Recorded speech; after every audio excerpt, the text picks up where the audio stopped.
तो hello guys, स्वागत है आपका हमारे यूट्यूब चैनल में। मेरा नाम है धनंजय तिवारी और मैं काशी हिंदू विश्वविद्यालय से शोध छात्र हूं। तो बहुत सारे बच्चे मेरी वीडियोज़ पे ये कमेंट कर रहे हैं कि सर इंटरव्यू कैसे देना है, सिनॉप्सिस कैसे बनाना है। इस तरह की बहुत सारी दिक्कतें लोगों को आ रही हैं, बहुत सारा कन्फ्यूजन लोगों में बना हुआ है। तो आज हम आपको क्लियर करते हैं आपका एक एक कन्फ्यूजन और एक एक प्रॉब्लम्स को सॉल्व करने का प्रयास करते हैं। तो सबसे पहला आपके लिए हम लेके आ रहे हैं। तो सबसे पहले हम बात करते हैं सिनॉप्सिस को लेके। तो अभी तक जो है ऐसी कोई भी न्यूज़ नहीं आई है कि जिसमें लिखा हो कि आपको सिनॉप्सिस रिसर्च प्रपोज़ल इंटरव्यू के टाइम पे बना के लेके आना है। अगर ऐसा कुछ इन्फॉर्मेशन होगा, हो सकता है आपके कॉल लेटर में जो है मेंशन हो कि आपको जो है इस तरह का कुछ सिनॉप्सिस या फिर रिसर्च प्रपोज़ल जो है बना के लाना पड़े। तो फ़िलहाल आप एक सेफ्टी के लिए आप उस समय आपको बहुत ज़्यादा हड़बड़ाहट ना हो, इसलिए एक सिनॉप्सिस रिसर्च प्रपोज़ल बना के रख लीजिएगा। सिनॉप्सिस रिसर्च प्रपोज़ल में बनाने में कोई बहुत बड़ा इशू नहीं है। अभी से आप थोड़ा थोड़ा समय निकालेंगे, थोड़ा थोड़ा एनालिसिस कर लेंगे तो बहुत ही आसानी से आप 2 से 3 पेज का जो है सिनॉप्सिस अपना बना लेंगे। तो बहुत सारे बच्चे जो है अभी भी नहीं समझ पा रहे हैं कि सिनॉप्सिस 2-3 पेज में बनाना है तो क्या क्या पॉइंट्स उसमें होने चाहिए, क्या क्या चीज़ें हम उसमें मेंशन करेंगे। तो हम आपको एक एक पॉइंट बता देते हैं कि किस तरह से जो है आप जो है अपना सिनॉप्सिस को जो है बना सकते हैं, उसको रेडी कर सकते हैं। तो कुछ पॉइंट्स हम आपको बता दे रहे हैं, उस हिसाब से आप समझ लीजिएगा। और 2 पेज से 2.5 पेज या मैक्सिमम 3 पेज का आप बना के अपने पास रखे रहिएगा। वो लोग वहाँ पे जितना मांगेंगे आप उनको उतना लिख के दे दीजिएगा वहाँ पे। तो हम शुरू करते हैं कि सिनॉप्सिस या रिसर्च प्रपोज़ल बनाना कैसे है आपको। तो सबसे पहला पॉइंट जो सिनॉप्सिस में आता है वो है आपका टाइटल, आपका टॉपिक। आप किस टॉपिक पे रिसर्च करना चाहते हैं, आपके उस टॉपिक का टाइटल क्या है। तो सबसे पहले आपको 1 से 1.5 लाइन में आपको अपना टॉपिक लिखना पड़ेगा। उसके बाद जो है दूसरा नंबर आता है एब्स्ट्रैक्ट का। तो सबसे पहले ये समझिए कि एब्स्ट्रैक्ट होता क्या है। ये जो है एक ब्रीफ समरी होती है, 200 से 300 वर्ड, मतलब कि वही 4 से 5 लाइन की जो है एक ब्रीफ समरी होती है आपके काम की।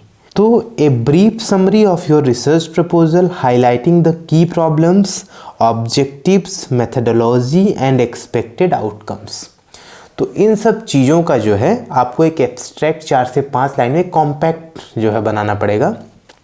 ये बहुत ज़्यादा आप 6-7 लाइन में भी लिख सकते हैं। ए ब्रीफ समरी 200 से 300 वर्ड का एक ब्रीफ समरी होना चाहिए। और हाईलाइट द की प्रॉब्लम, आप जिस चीज़ पे काम करने जा रहे हैं उसके की प्रॉब्लम्स क्या क्या हैं। ऑब्जेक्टिव्स, उसके क्या क्या ऑब्जेक्टिव्स हैं। मेथडोलॉजी एंड एक्सपेक्टेड आउटकम, उसके मेथडोलॉजी क्या होंगी आप जो करेंगे काम, और उसकी क्या एक्सपेक्टेड आउटकम्स आने वाले हैं जिस पे आप रिसर्च करने जा रहे हैं। तो इस तरह से आप एब्स्ट्रैक्ट लिख लेंगे। उसके बाद दूसरा टॉपिक आता है इंट्रोडक्शन का। तो आपको इंट्रोडक्शन 1 से 1.5 पेज का जो है इंट्रोडक्शन आपको लिखना पड़ेगा। इंट्रोडक्शन में लिखते क्या क्या हैं, सबसे पहले बैकग्राउंड एंड द कॉन्टेक्स्ट। आपका जो टॉपिक है उसका बैकग्राउंड क्या है, वो कहाँ से आया है, कहाँ से लोगों ने उस पर काम करना शुरू किया है। तो आप उसके बैकग्राउंड की पूरे डिटेल को वहाँ पे मेंशन करेंगे। उसके बाद रिसर्च प्रॉब्लम, कहाँ पे दिक्कतें आ रही हैं जिस लिए आप उस टॉपिक पे काम करने जा रहे हैं। तो clearly articulate the gap in the knowledge of the specific problem your research aim to address. वो प्रॉब्लम जिस पे आप अपना रिसर्च करके उसके बारे में कुछ नया निकालना चाहते हैं, ठीक है। सिग्निफिकेंस सबसे इंपॉर्टेंट है इंट्रोडक्शन में, सबसे लास्ट में उसका significance. Explain the academic, practical and social importance of your research. तो सबसे बड़ा अहम मुद्दा यही है कि अगर आप कुछ रिसर्च कर रहे हैं तो उसके क्या इम्पैक्ट होने वाले हैं प्रैक्टिकल लाइफ में, हमारे नॉर्मल जीवन में, या किस तरह से ये हमारी लाइफ में बेनिफिट करेगा, फ़ायदा पहुंचाएगा। तो ये सिग्निफिकेंस आपको वहाँ पे मेंशन करना पड़ेगा। अब जो अगला पॉइंट आ जाता है चौथा, और वो है ऑब्जेक्टिव, ठीक है। ऑब्जेक्टिव में आप clearly state the aim of your research, ideally in bullet point और ए नंबर्ड लिस्ट। तो आप अपने एम ऑफ योर रिसर्च को या तो पॉइंट्स में लिख लीजिएगा या तो नंबर 1 2 3 के या फिर 1 2 3 के हिसाब से उसको लिख लीजिएगा। फिर आता है इसमें अगला लिटरेचर रिव्यू। ठीक है, लिटरेचर रिव्यू में आपको क्या करना है, आपको प्रीवियस कहाँ से इस टॉपिक पे काम शुरू हुआ है और अभी तक इसमें कहाँ तक काम हुआ है इस टॉपिक को लेकर। ठीक है, तो आप पेपर्स को सर्च करिएगा, फिर उनके रेफरेंसेज में जाके और भी पुराने पेपर्स आपको वहाँ से मिल जाएंगे। आप उसका DOI उठा के और उस पेपर को डाउनलोड करके उसको थोड़ा सा पढ़ लीजिएगा। पढ़ के जो है उसको वहाँ पे आप लिख दीजिएगा, उसमें जो आपको समझ में आए वो चीज़ वहाँ पे आप लिख दीजिएगा। तो इस तरह से जो है अब लिटरेचर रिव्यू में क्या क्या करना है, समराइज की study related to your research area. ठीक है, आपके रिसर्च एरिया से रिलेटेड जो भी रिसर्च हुआ है उसको आपको समराइज करना है। आइडेंटिफाई गैप्स और the limitation in existing research that your study will address. आपको उस गैप को आइडेंटिफाई करना है जहाँ पे लोगों ने काम किया है और उसकी लिमिटेशंस को बताना है कि क्या इस काम में लिमिटेशंस थी, और उसके बाद जो है आप पूरा एक लिटरेचर रिव्यू जो है 1 पेज का आप लिटरेचर रिव्यू लिख दीजिएगा। उसके बाद आता है रिसर्च मेथडोलॉजी। ठीक है, सबसे पहला आपका अप्रोच क्या होगा, describe whether the research is qualitative, quantitative और मिक्स्ड मेथड। आपकी जो रिसर्च है वो क्वालिटेटिव है या क्वांटिटेटिव है या फिर मिक्स्ड है, दोनों।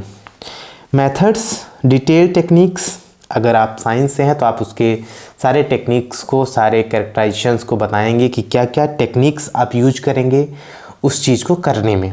स्टडी एरिया और पॉपुलेशन। उसके बाद सबसे आखिरी में आप टाइमलाइन अपना बताएंगे कि आउटलाइन, मेजर, माइलस्टोन और फेजेज ऑफ द रिसर्च। आपको उसमें टाइमलाइन बताना पड़ेगा कि क्या, कैसे, किस तरह से जो है आप करेंगे। ठीक है, तो टाइमलाइन बता के आप अगले पे आ जाएंगे एक्सपेक्टेड आउटकम की। आप उस जो आप रिसर्च कर रहे हैं उससे क्या एक्सपेक्ट कर रहे हैं, उसके आउटकम में क्या क्या आप एक्सपेक्ट कर रहे हैं कि आपके रिसर्च के बाद क्या आउटकम आने वाला है, एक्सपेक्टेड आउटकम क्या निकलने वाला है। तो describe the potential finding and how they will contribute to the field. आप जो रिसर्च कर रहे हैं वो किस तरह से जो इस फील्ड में कंट्रीब्यूशन देगा अपना, क्या मतलब इस फील्ड को क्या बेनिफिट होगा आपके रिसर्च से, ये आपको वहाँ पे नोट डाउन करना पड़ेगा। ठीक है, उसके बाद जो है implications, explain how the research could influence academic theory, practical application और द पॉलिसीज। और सबसे लास्ट पे आपको रेफरेंसेस देना होगा। रेफरेंसेस में क्या होगा कि आपने जो जो पेपर्स पढ़ के उन लाइनों को समझा है और उसको यहाँ पे लिखा है, आपको सेम लाइन नहीं कॉपी करनी है, आपको उससे आपने जो समझा है उस सार को यहाँ पे लिखना है। और रेफरेंस में वो जो ऊपर आपने सब सार उस पेपर्स का वहाँ पे डाला है उसके रेफरेंसेस नीचे जो है आपको ऐड करने पड़ेंगे। जितने पेपर्स आपने पढ़ के वो पूरा अपना रिसर्च प्रपोजल बनाया है उसमें क्या क्या कौन कौन सा पेपर आपने पढ़ा है उसके रेफरेंसेज को आप लाइन से 1 से लेके 10 20 30 जितने भी पेपर आपने पढ़ के किया हो उनको पॉइंट वाइज जो है रेफरेंस दे दीजिएगा। तो इस तरह से कुछ ओवरव्यू रहेगा आपके जो है रिसर्च प्रपोजल का। तो अब आते हैं इंटरव्यू पे कि इंटरव्यू में क्या, कैसे, किस तरह से जो है इंटरव्यू आपका होने वाला है। तो देखिए, इंटरव्यू में बहुत सारी चीज़ें ध्यान में रखनी होती हैं। सबसे पहला तो ये है कि आपको एकदम घबराना नहीं है। वहाँ पे आप जाएंगे एकदम न्यूट्रल रहना है। इस तरह से नहीं होना है कि आपने भीड़ देख ली, 8 10 12 प्रोफेसर्स वहाँ पे बैठे, वहाँ पे एकदम डर गए।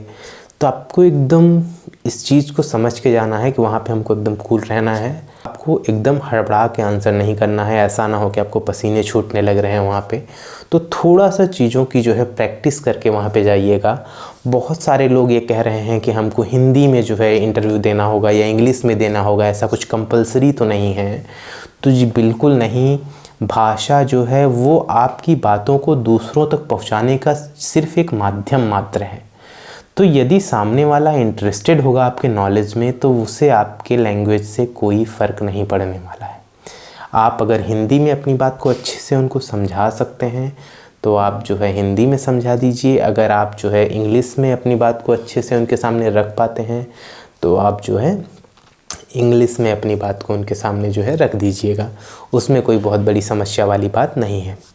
और दूसरी बात आती है कि जैसे उन्होंने कोई क्वेश्चन पूछा तो आपको डरना नहीं है एकदम से। ठीक है, आपको नहीं आता है तो आप एकदम गलत सलत मत बताने लगिए उनको। अगर आपको नहीं आता है, आप नहीं अनुमान लगा पा रहे हैं उसके आंसर का, तो सीधे साफ शब्दों में उनको मना कर दीजिए कि सर माफ़ी चाहते हैं, मुझे इस क्वेश्चन का आंसर नहीं पता है, मैंने पढ़ा था या नहीं पढ़ा था, मैं ये टॉपिक नहीं पढ़ पाया, जो भी कुछ हो आप एकदम क्लियर कट उनको बता दीजिएगा।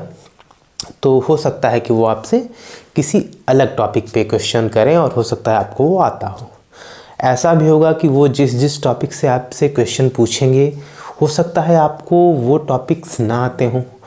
तो सबसे ज़्यादा इम्पोर्टेंट ये है कि आप जो है 1 से 2 चैप्टर तो ऐसे तैयार करके जाइएगा कि यदि सामने से इस तरह का कोई क्वेश्चन आता है कि ठीक है आप बताइए कि आप जो है क्या बहुत अच्छे से तैयार करके आए हैं, आपको क्या टॉपिक्स या क्या चैप्टर बहुत अच्छे से आता है, तो एटलीस्ट 2-3 चैप्टर आप ऐसा करके जाइएगा कि जिस चैप्टर का नाम लेने पे वो लोग अगर उस चैप्टर से कुछ भी क्वेश्चन आपसे पूछते हैं तो आपको एकदम डरना नहीं है। आप एकदम उस चैप्टर का हर एक क्वेश्चन के आंसर आप वहाँ पे बता पाएँ। तो इस तरह से 1-2 चैप्टर को आप बिल्कुल तैयार करके जाइएगा कि मैक्सिमम इंटरव्यू में यही होता है। जब आप क्वेश्चंस के जवाब नहीं दे पाते हैं तो वे लोग यही कहते हैं कि ठीक है आप बताइए आप क्या पढ़ के आए हैं। ठीक, तो एटलीस्ट 1-2-3 चैप्टर ऐसे तैयार करके जाइएगा कि जिसका कोई भी कोना वे पूछें तो आप उसके आंसर ज़रूर बता पाएँ। एटलीस्ट एक चैप्टर तो ऐसा ज़रूर होना चाहिए।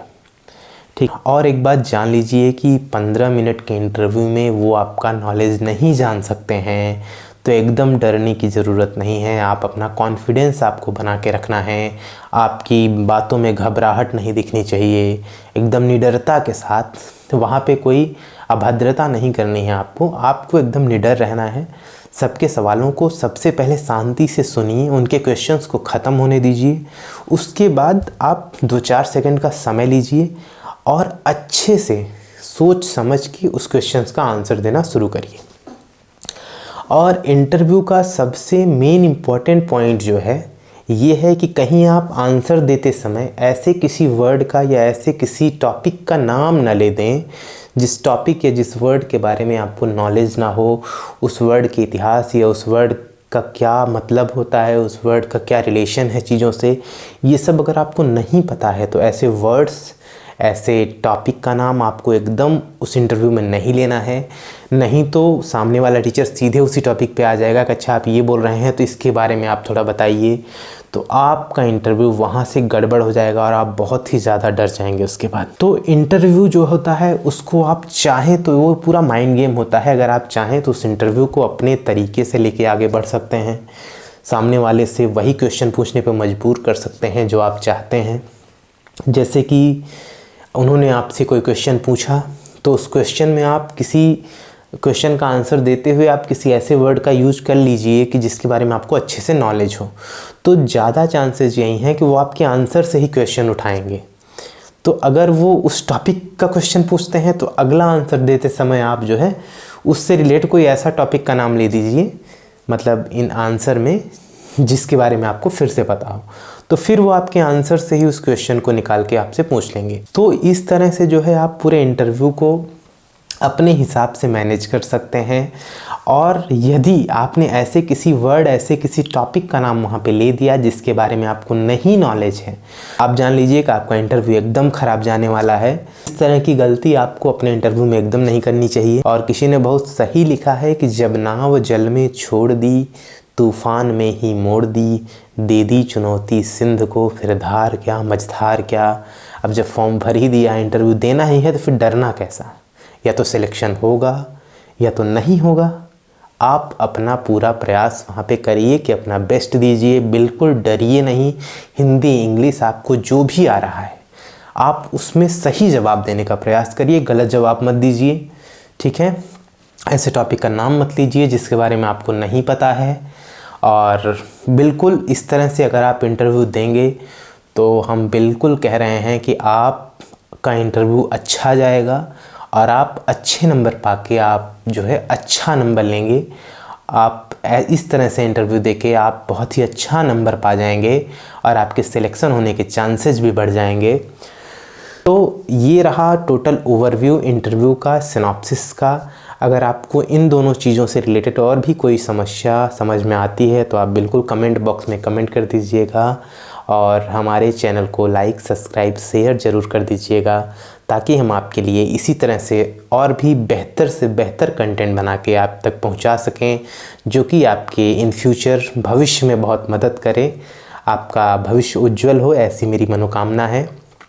तो हमारे चैनल को लाइक, शेयर, सब्सक्राइब ज़रूर कर दीजिएगा।